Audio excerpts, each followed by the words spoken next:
What am I excited for the most about graduation? I'm excited about actually graduating for graduation. Back when I was a little kid, I always wanted to be a high schooler. I always wanted to know what it was like to be grown and not have to wear a uniform and drive your parents' car or be able to take your friends out for ice cream. Those were the things that I wanted to do when I was a kid. And now that I'm able to do them, I realize that they come with costs. They come with gas prices. They come with whatever the case may be. It comes with a lot more responsibility. And I guess I finally feel ready to take on the responsibilities of being able to provide for myself and work on my own. And I'd only be able to get that opportunity by graduating.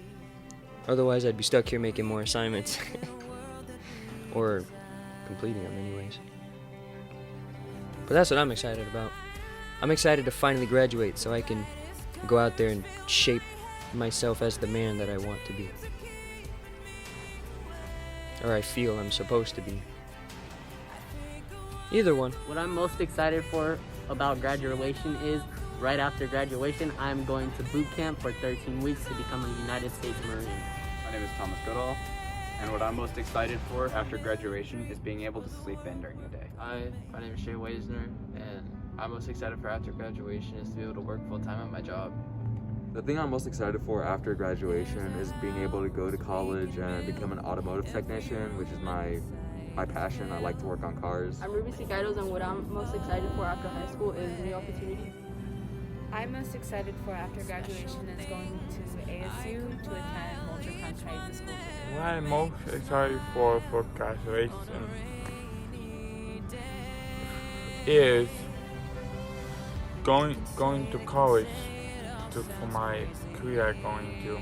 The reason I'm excited for graduation is because I made it this far in high school or in school in general.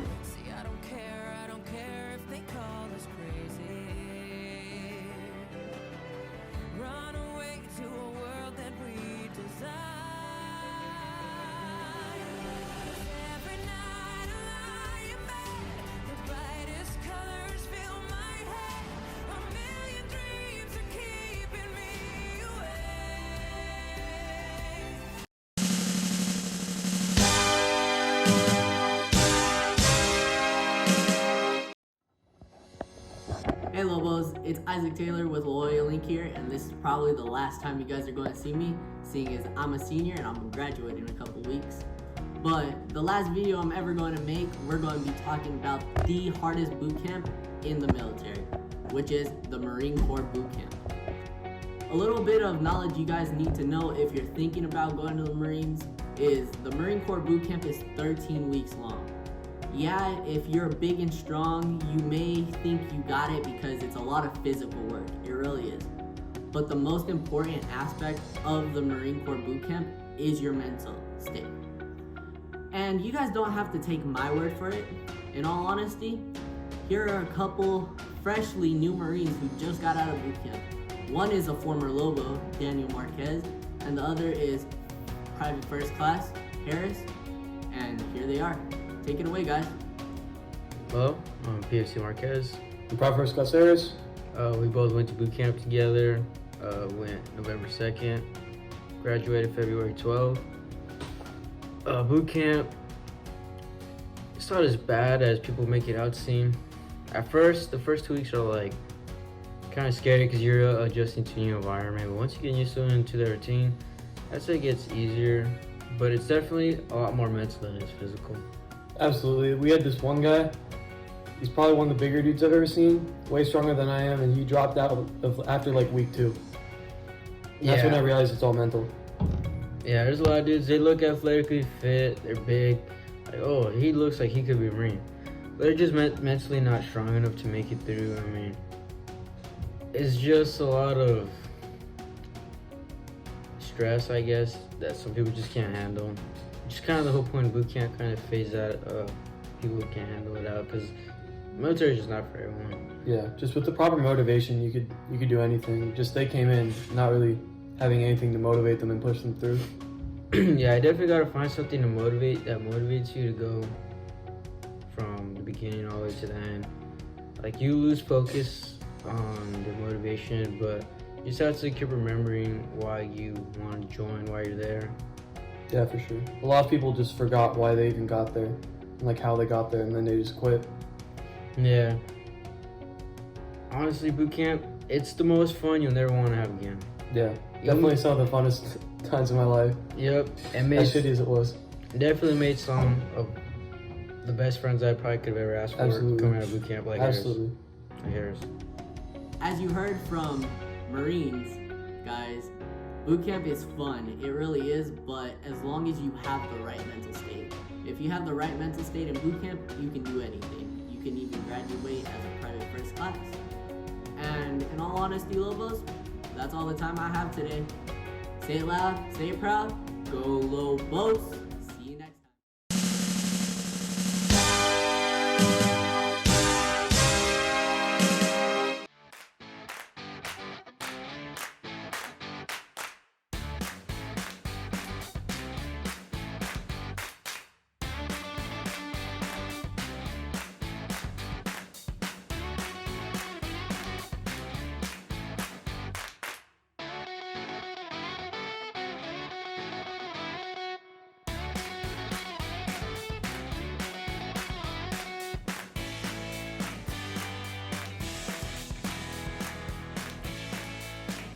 Buy your enchiladas from Eileen's Enchiladitos today. Follow Eileen's_Enchiladitos_ on Instagram for more information.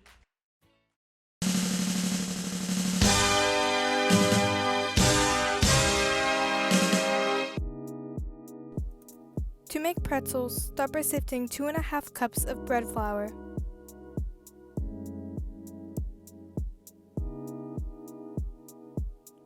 To make the dough, combine 1 cup of water, 1 teaspoon of sugar and salt, 2 1/4 teaspoons of active dried yeast, and a sifted flour. Combine until it creates a dough, gradually adding the flour.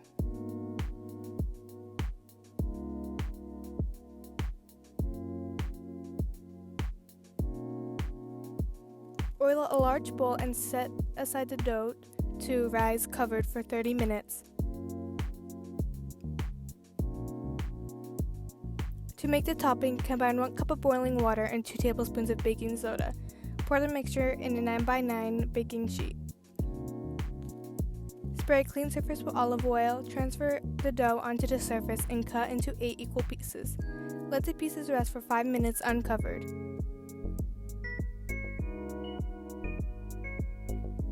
Next, work with 4 pieces at a time. Roll the balls into about 2 feet long ropes, and then twist them like I'm showing here on the screen. Working with 4 at a time, let the pretzels marinate in the baking soda mixture for 2 minutes, gradually spooning the mixture over them. Transfer the formed pretzels onto a baking sheet.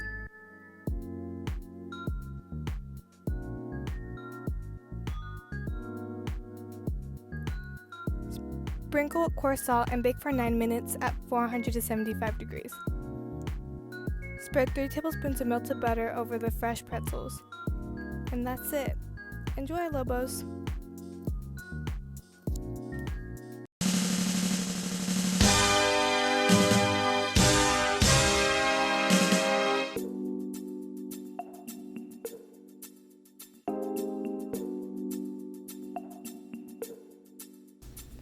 Starting off at number 5, we got pizza. Pizza is a staple food of high school, but it's never the best. It's not up there in the flavor, if we all know what I mean. Coming at number 4, we got the tater tots. Tater tots are always a classic, pretty good, always crunchy, always greasy, you know? At number 3, we have the mini breakfast pancakes. They haven't served them this year, but in years prior, they have served these mini pancakes, and they have always kept your hands warm during the winter time. At number 2, we got Mountain Dew Kickstart. I know it's a drink, not a food, but come on, those are classic. And at number 1, we got the pumpkin pie they serve during Thanksgiving.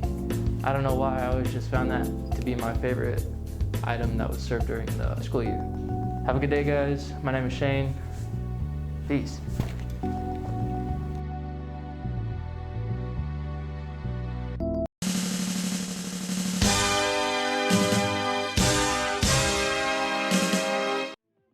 Hi Lobos, I'm going to be giving you some tips on how to prepare yourself before testing. I know how stressful it can be towards the end of the school year knowing that finals and tests are coming up. You may even be asking yourself, how can I prepare myself before testing? Well, no worries, because I got you with tip number 1. So I know that testing is nothing to look forward to, but having a negative mindset isn't going to do any good for you. So try to keep that positive mindset throughout those testing days and even before so. Just remember that positivity is the best way to success. Tip number 2, well, the best thing to do before a big final exam is to prepare early. Start your studying and mental preparation early so that you are ready and ahead of the game. Tip number 3, when you are getting ready to study and prepare for testing, know what it is exactly that you need to work on. Make goals for yourself and study for what you really need. So any of those weaknesses you have in those specific subjects, be sure you are studying extra on those subjects. Tip number 4 is use your sources and study guides. They are very useful in the end. You may think that they are pointless, but when preparing for big testings, studying resources would become your best friend. Trust me, I used to think that studying resources were pointless until I took those final exams after studying using those study guides that my teachers gave me. I did pretty well afterwards, so you may want to think about using those resources and study guides and do some research. Tip number 5, lastly, but still very important, is to get well rest. You should be getting a well sleep before testing and even before the actual big testing, so that you and your brain are fully rested before testing. That's all I have for everyone, and good luck to those of you testing. Bye, Lobos.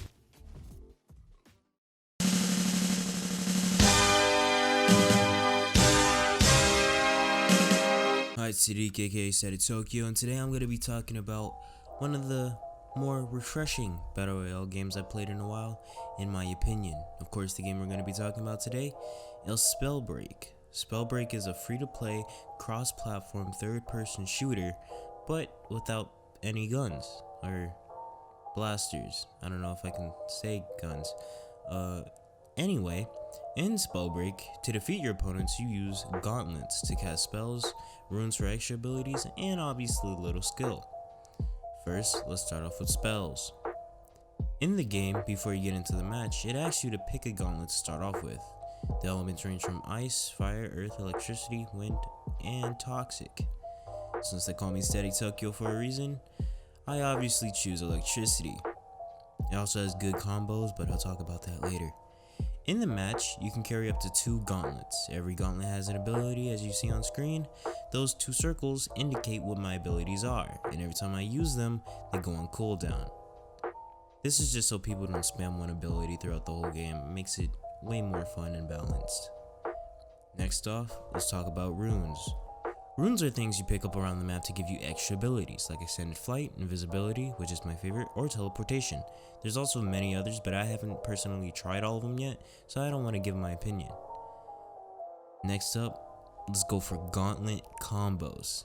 Now, this game has combos with each spell. For example, my favorite gauntlet, electricity, has interaction with the toxic gauntlet.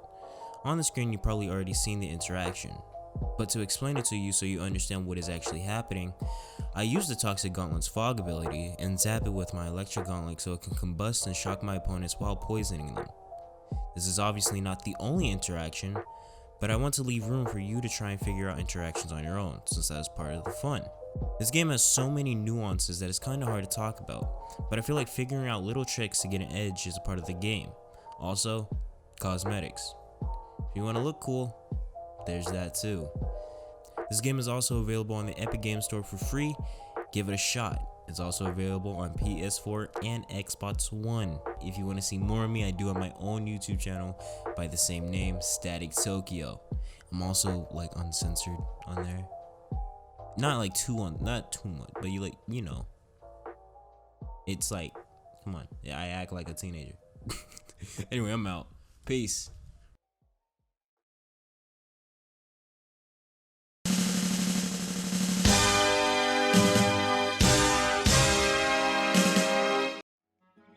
Hello guys, welcome back to Konami Code. I'm your host Ramon Sierra, and today we're going to be diving back into the racing genre with Need for Speed Rivals.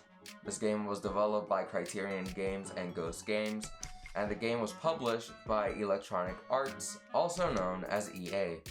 Of course, we're going to be talking about the good, the bad, and the gameplay, so without further ado, let's get straight into this review. Need for Speed Rivals has a huge list of high-end cars. From Ford Mustangs to Lamborghini Huracans, Rivals includes famous brands like Ford, Dodge, Porsche, Lamborghini, Koenigsegg, and many more. Need for Speed Rivals, graphic-wise, looks pretty good for a game that was released in 2013. The game's in-game world has some very diverse biomes, from beautiful forests to snowy mountains to scorching deserts, and many more. Need for Speed Rivals mechanics are unique to most racing games. The game allows the players to switch between being a street racer and being a cop. Rivals gives your car a health bar. The longer you keep racing, the higher your heat level rises and the tougher it is to get away from cops. If you get caught by cops or end up totally wrecking your car, you will lose all the money that you've collected so far, so it's high risk, high reward. So drive carefully and play offensively. Rivals has the most brutal cops in Need for Speed history. These cops are the best of the best. They add that fear factor to a game that showcases the cop versus racer rivalry. The police will do just about anything in their power to stop you from racing, and that level of complexity is really thrilling. The game has added pursuit tech, which allows the player to be more aggressive to both cops and racers. The more you upgrade your pursuit tech, the more you can fire it and the stronger it becomes and the more damage it deals out. The game allows the player to unlock cars by completing challenges. Police will get fully upgraded cars for free, but you'll still need to buy the pursuit tech. And racers must pay for new cars, performance upgrades, and pursuit tech. Unfortunately, the game does have a few problems. For one, car customization is very limited. You can't lower your car suspension or add a body kit. The only thing you can do is change the paint color, the color of your rims, add decals, and change your license plate. Secondly, the game has a lot of paid DLC, most of the DLC being car packs and decal designs. And lastly, Need for Speed Rivals, like any other game, has its fair share of glitches and bugs.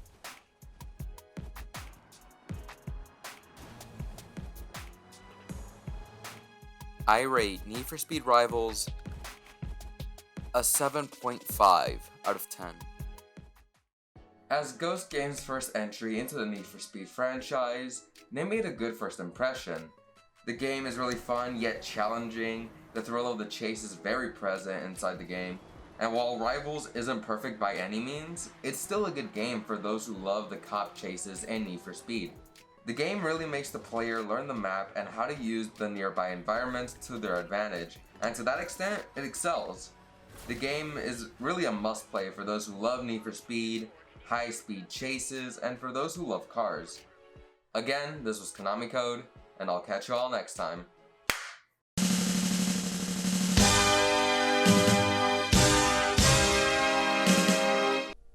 Kerbal Space Program is a simulation game where you are creating your own rockets to advance the space program of an alien race called Kerbins to get them to reach the stars.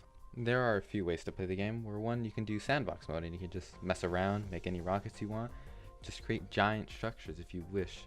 Or, in my personal opinion, the better way to play it is career mode, where you run a space program, have funds to manage, research to do in order to unlock better parts. You can also have a team of people be your PR managers so that you can hire new astronauts, make money, and increase your reputation overall. In career mode, there are contracts that you can complete that also gives you bonus money and research points. With said research points, you can unlock better technologies for your rockets so that you can send them further into space and faster, to explore other planets more efficiently and to set up colonies. The learning curve in the beginning of the game is pretty high, as you don't really have an idea of what you're doing unless you did the tutorial, but tutorials are for losers. So if you didn't do the tutorial, you're going to be exploding quite a bit of rockets, and if you're playing on hard mode, you're going to be restarting quite a bit as you learn the game and get better, as I did, because I'm a loser who has nothing better to do. Once you do get a good grasp on the game, I say is when the peak of the game actually comes around, as you're sending satellites into space and people into space and unlocking new technologies to improve your rockets. Now that's just the base game, but if you get bored of that, you can always mod the game, which adds so much more content, like be able to go to different solar systems like Alpha Centauri and explore their planets and set up a new colony of Kerbins over there, send satellites over there, and just adding more stuff in general. Now, Kerbal Space Program isn't the cheapest game, but it's not AAA status yet. It's only $40, which is pretty expensive, as most AAA games like Resident Evil Village is just coming out as $70. It's a pretty good steal, but it does go on sale pretty often from what I know. So I'd say get it on sale because it's a pretty niche game to get into, as if you don't like it, well then you're kind of screwed out of $40. But I'd say get it when it's on sale and just have a good time. Honestly, I'd give this game 9 out of 10.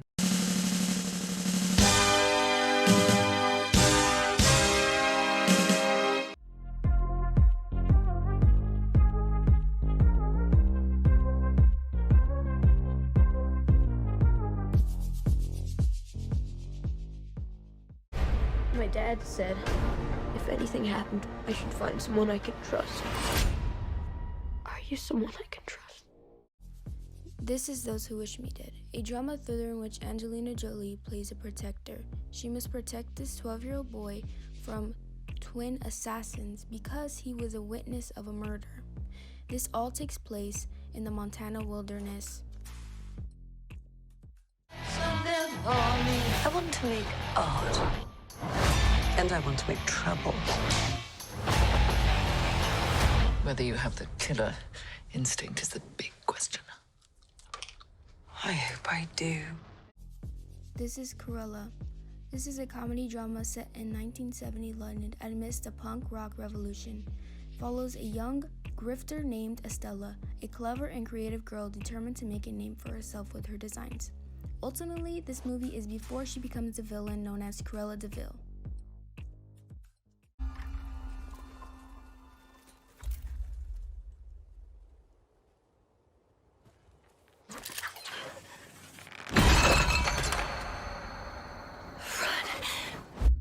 This is A Quiet Place 2. This is a horror thriller in which follows after this family and how they must now face terrors of the outside world as they continue their fight for survival in silence.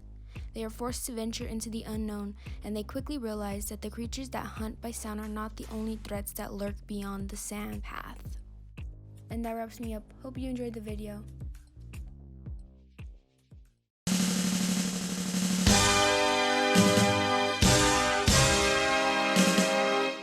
There are many special days in May, but here are 10 of those special days. On May 4th, it is Star Wars Day. This day was to commemorate the hit franchise of that of which is Star Wars. On May 5th, it is Cinco de Mayo. This is the day that celebrates the victory of the Mexican army versus the French army in 1862. On May 8th, it is VE Day. VE Day stands for Victory in Europe. This was during the Second World War and was the point at when Germany surrendered and the war in Europe was over. On May 9th of this year, it is Mother's Day. This special day was made to honor the mothers who are in our lives as well as any type of motherhood. On May 12th, it is International Nurses Day. On this day, people focus on how nurses contribute to our society and how they have helped many people. On May 14th, it is Dance Like a Chicken Day. This is a day where everyone may choose to dance like a chicken. May 18th is the International Museum Day. This day is to remind everyone that museums are for culture, history, and for the community. On May 23rd, it is World Turtle Day. This day is to bring awareness to how humankind can help turtles out of trouble. Also, this day is to show information about turtles and maybe put it on a turtle costume. On May 27th, it is Sunscreen Day. This day informs everyone on how important sunscreen is and when to use it. Last but not least, on May 31st for this year, it is Memorial Day. This day is all about honoring those who served in the military but passed away, either on the battlefield or after.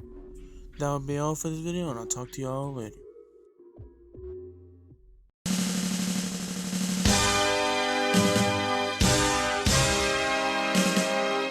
How to Draw and Color Flowers by Natalie Neri. Let's start with the simple daisy. Draw circles to guide you when to stop.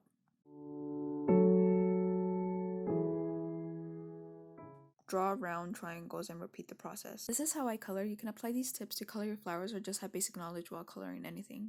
I recommend using alcohol markers because water-based markers will ruin your paper when you color over it with the pencils.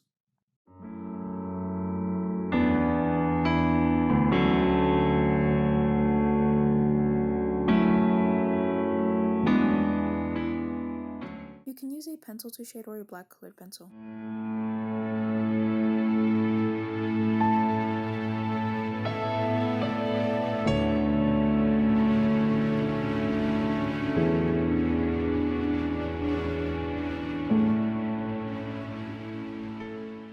Here's some of my work. Each one has marker colored base so white streaks don't appear and ruin the quality. I hope you enjoyed and I hope you find this useful.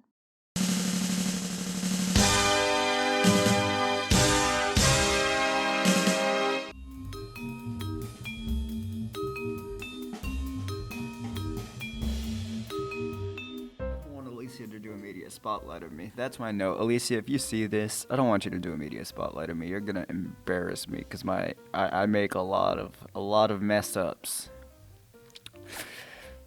And I know you're gonna use this as the intro to your media spotlight, so let's cut to my media spotlight, shall we? What to do? Well, you also have to scroll through the script, so. This is a great 30 seconds of just footage that needs to be cut. You should tape the zoom on the camera so it doesn't move. If I tape the zoom on the camera, we'll just constantly zoom in. Oh, I thought it was Roman for a second. I got yelled at for not having flyers, I'm sorry.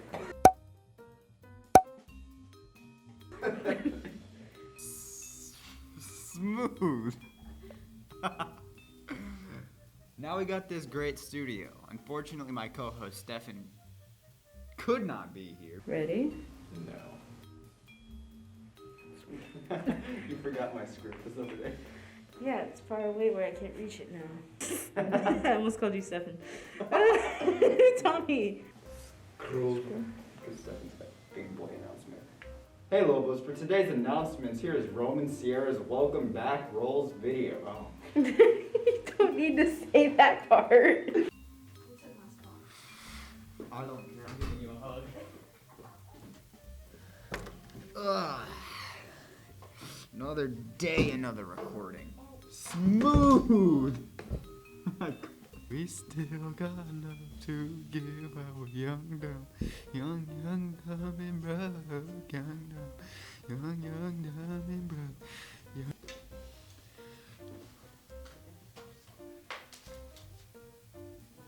Remember to stay to the right at all times when waiting, when walking, and sharing on any Just start over. There was no point. Students, please keep us safe and wear your cloths? I don't know why the S is coming out today. I legit just see the light every time I blink. Say it loud. Say it proud. It's been a long day without you, my friend. Mic check.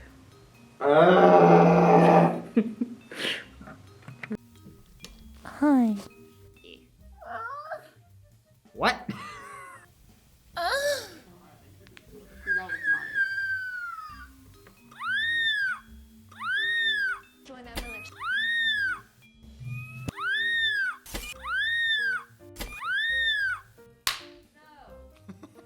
We have one.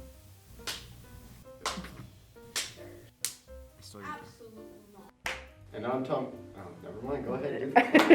Go away. I was about to. Because you could use this clip. We'll figure out that whole.